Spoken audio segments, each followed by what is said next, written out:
à toutes et à tous et bienvenue dans votre magazine quotidien Smart Éducation, un magazine dédié à la formation, aux nouveaux métiers, aux nouvelles pédagogies, le rendez-vous qui donne un futur à la jeune génération. Réseauter, c'est un art qui s'apprend, un art et une compétence surtout, celle de développer son réseau de relations. L'objectif évidemment pour les étudiants, booster leur employabilité auprès du monde professionnel. Et une compétence, eh bien ça s'apprend et ça se travaille. C'est la mission que s'est donnée le parcours de formation Behave. Nous recevons aujourd'hui son président Jean-Baptiste Morin. Bonjour. Bonsoir, bonjour. Bienvenue dans Smart Éducation, Jean-Baptiste Merci. Morin. Donnez-nous d'abord votre définition du réseautage. Qu'est-ce que c'est exactement ? Eh bien, je dirais que le réseautage, c'est l'art de construire des relations de confiance entre professionnels en s'appuyant sur sa personnalité propre, ça n'est pas jouer un rôle, dans le but de créer, d'identifier des informations business particulièrement précises, de les cartographier et d'identifier des opportunités réelles ou les créer visant à répondre à un besoin exprimé par une entreprise avec des compétences spécifiques en temps opportun. Voilà la définition qui me semble être la plus précise du réseautage. C'était bien de la donner. On va essayer de casser un peu les préjugés avec vous, Jean-Baptiste Morin. Le réseautage, il n'appartient pas uniquement aux bien-nés, si je peux dire, comme ça. C'est tout l'enjeu de ce que je porte depuis 5 ans. Donc, j'ai créé il y a 5 ans une pédagogie du réseautage qui vise en effet à démystifier, à désacraliser ce gros mot, parce que pour certaines personnes, notamment des étudiants, le mot réseauter souffre d'une certaine connotation péjorative. Il faudrait appartenir à une certaine élite pour avoir accès au fameux marché caché de l'emploi. Et je ne me résous pas à ça. En fait. C'est tellement important dans une carrière qu'il me semble que le réseautage est accessible à tout le monde. Et c'est ce que je me suis fixé comme mission depuis quelques années. C'est quelque chose aussi peut-être de notre culture, Jean-Baptiste Morin. Est-ce qu'en France, on a plus de préjugés en France peut-être qu'aux États-Unis où le réseautage est beaucoup plus accepté? Je ne sais pas, vous allez me dire. Je ne sais pas si c'est une question de culture, en tout cas d'état d'esprit, de maturité professionnelle. C'est vrai qu'il y a cette espèce de croyance comme quoi le fameux marché caché qui recèle 70 à 80% des opportunités serait jalousement caché parce que conservé par une supposée élite. En fait, c'est rien de tout ça, c'est uniquement caché parce que les offres ne sont pas encore publiées. Et l'enjeu, c'est de faire comprendre aux étudiants que ce qui se passe avant que l'entreprise publie une offre d'emploi, c'est la vraie vie. Il y a une inertie qu'il faut juste maîtriser pour comprendre comment accéder à ce fameux marché caché de l'emploi. C'est de ce constat qu'est né Behave ? Exactement. Alors, plus particulièrement Before.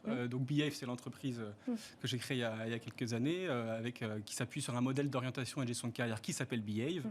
Et le parcours Before que je viens de lancer là en mars. Consacré donc au réseautage. Consacré au réseautage, s'appelle Before. Donc, c'est une expérience de réalité virtuelle. Before, donc avant en anglais, pour bien sensibiliser les étudiants au fait que tout se joue avant que l'offre d'emploi ne soit publiée. L'enjeu, c'est d'amener l'étudiant à porter son regard sur avant que l'entreprise publie son offre, il s'est passé des choses. Et l'enjeu, c'est de tirer profit de cette inertie qui se passe dans l'entreprise pour pouvoir être dans les radars des managers, des décisionnaires. Les étudiants, ils sont conscients aujourd'hui de l'importance de se créer un réseau. Certains oui, certains non.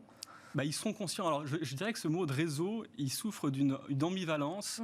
Et je pense que les étudiants ont du mal à comprendre cette ambivalence entre ces deux termes. Le premier sens du mot réseau, c'est plutôt la perception étant un outil, une ressource, une base de données extrêmement puissante.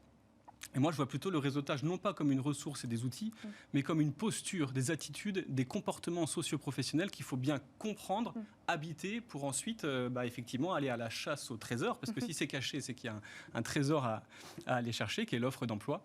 Et c'est tout l'enjeu. Donc les étudiants sont conscients, on leur parle du réseau, le réseau des alumni, etc. Mais on ne leur explique pas vraiment, en tout cas pas d'un point de vue systémique et pédagogique, ce que veut dire concrètement le mot réseauter. Et c'est intéressant ce que vous dites. C'est une compétence donc comportementale ou c'est une compétence technique ou les deux ? C'est une compétence comportementale. On pourrait appeler, si on rentre dans des jargons, on pourrait appeler ça une métacompétence parce que ça dépend vraiment de chaque individu. L'enjeu, c'est que chaque personne puisse identifier ses propres ressorts comportementaux, ses propres réflexes pour créer de la confiance. En fait, le réseautage, c'est l'art de créer de la confiance. Donc bien malin celui qui pourrait dire, lister une liste à la Prévert de toutes les choses qu'il faut faire pour créer de la confiance. Chaque individu doit pouvoir identifier sa propre façon de se comporter pour créer de la confiance. Est-ce que c'est enseigné actuellement, aujourd'hui, dans les universités, les grandes écoles, cet art du réseautage ?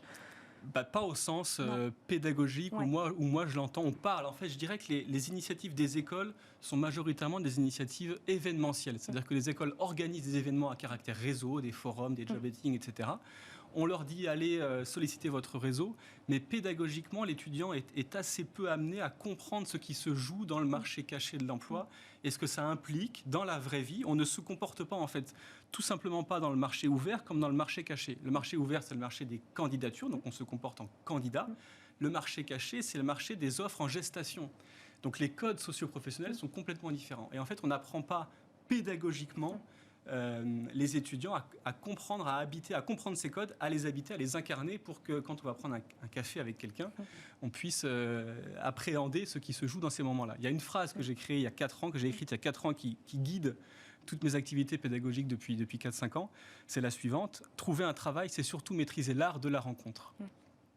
Et donc, de la même manière que le réseautage n'appartient pas à ceux qui sont bien nés, cette compétence-là, elle n'est pas innée, il faut juste la travailler. Tout le monde peut la travailler. Tout le monde peut la travailler. C'est en effet certainement plus naturel pour certaines personnes qui ont une personnalité naturellement ouverte, sociale, extravertie, etc. Mais ce serait trop injuste que ce soit réservé uniquement à des gens bien nés ou qui ont une bonne personnalité. C'est tellement important que moi je cherche à démystifier ça. Non, ça n'est pas réservé qu'à une élite, c'est réservé à tout le monde.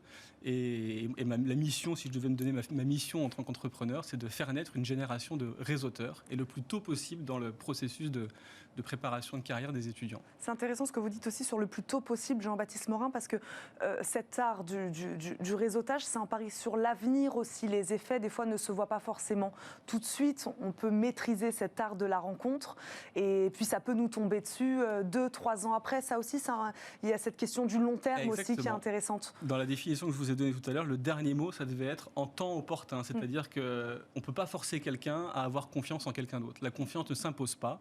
Donc effectivement, il y a cette notion de temps moyen, long, pendant lequel l'étudiant va tout simplement être amené, et puis l'individu, à créer des relations de confiance avec des partenaires business sur le moyen, sur le long terme, dans le but de rester dans les radars des potentiels décideurs pour qu'ils puissent se dire tiens, j'ai rencontré telle personne qui m'a offert un moment professionnel de très haute qualité, il faut que je le recontacte parce qu'il y a peut-être quelque chose pour lui. C'est ça l'enjeu.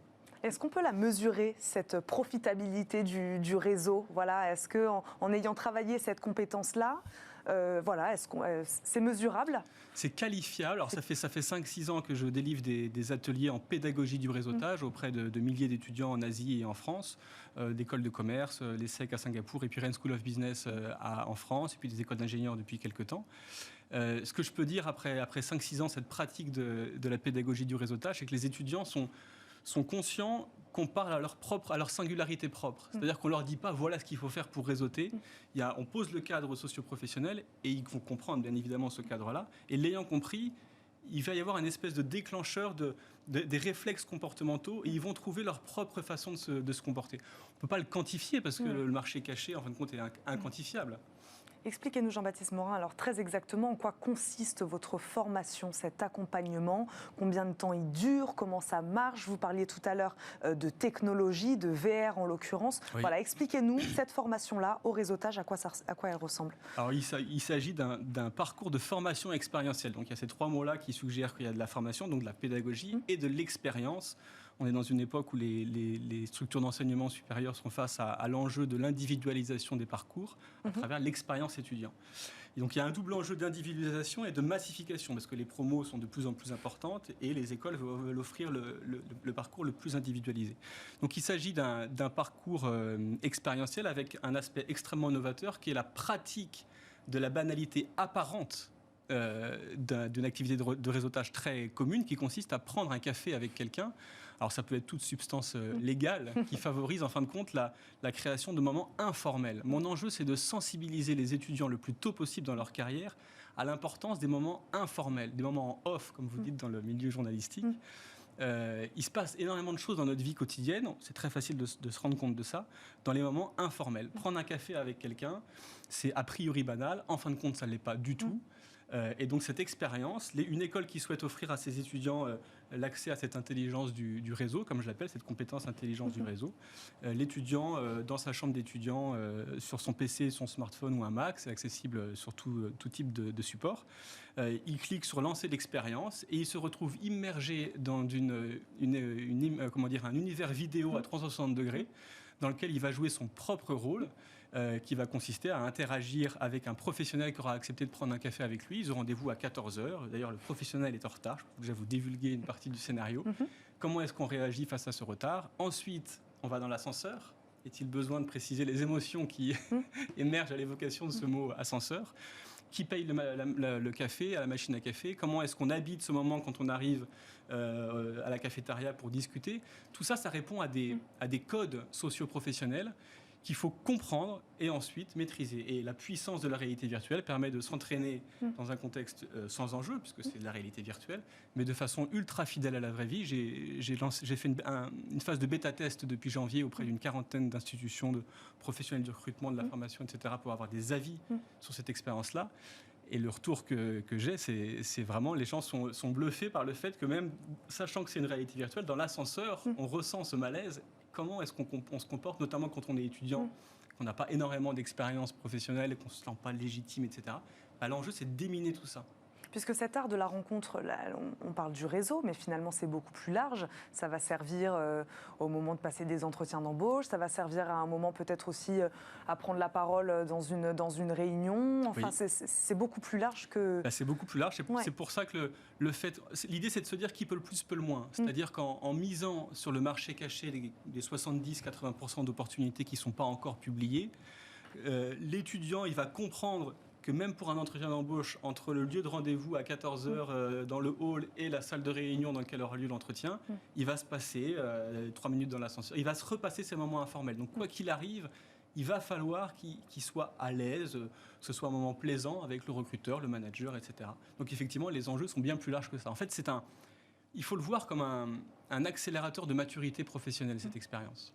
Qui fait appel à vous aujourd'hui? Vous parliez tout à l'heure des établissements. C'est eux directement qui viennent faire appel à vous pour proposer cette expérience à leurs étudiants. Ce ne sont pas des étudiants particuliers qui viennent toquer à votre porte. Non, mon enjeu, là, donc pendant 5 ans, j'ai pu expérimenter ça, itérer de façon puissante cette pédagogie. Maintenant, je suis prêt. Je cherche à passer à la vitesse supérieure. Mon enjeu, c'est de faire naître une génération entière de réseauteurs. Donc, je m'adresse à des établissements d'enseignement supérieur, écoles de management, écoles d'ingénieurs, et puis toute structure d'enseignement supérieur qui souhaite prendre soin de l'employabilité, de l'insertion professionnelle de ces étudiants. Ils sauront peut-être vous entendre aujourd'hui. Merci beaucoup d'être passé nous voir dans Smart Education. Jean-Baptiste Morin, je le rappelle, vous êtes donc président de Behave, de Before, c'est ça, Behave et de Behave et du programme Before. Merci d'avoir parlé réseautage avec nous aujourd'hui et merci à vous de nous avoir suivis. On se retrouve très vite, bien sûr, pour un nouveau numéro de Smart Education. À très vite.